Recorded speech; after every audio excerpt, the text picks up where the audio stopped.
Hi friends, welcome back to the Big Joy of Learning with Bijoy Ji. In continuation to the last session, few of my friends had doubts how to search for data if the table is not in vertical format as in the example.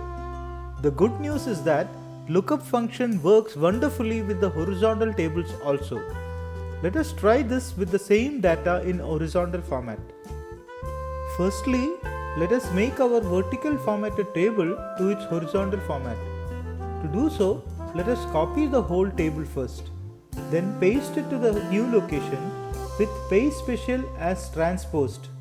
Now, it has become a horizontal table. The heading is on the left side, data row wise. Let us try search with the lookup function. This is how our data was with which we did the search with the vertical table. We searched the data in cell B14. The search range was data from B2 to F9. The search was done on the first column of the search range, which was B2 to B9. The result range was F2 to F9, means we searched for the item code to get the item rate corresponding to the item code searched. The lookup function to search in a horizontal table has the same parameters: search key, search range and the result range. Now, with the horizontal table, the ranges would be like this. The lookup function automatically considers the table as horizontal table and search is done on the first row of the search array, that is Q3 to W3. Let us see how this works with some data.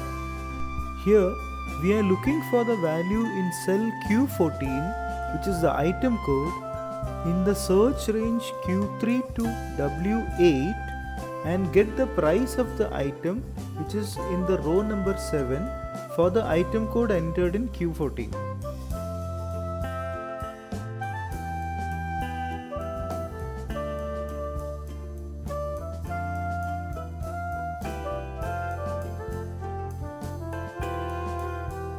Correct use of absolute and relative references can make our work much easier.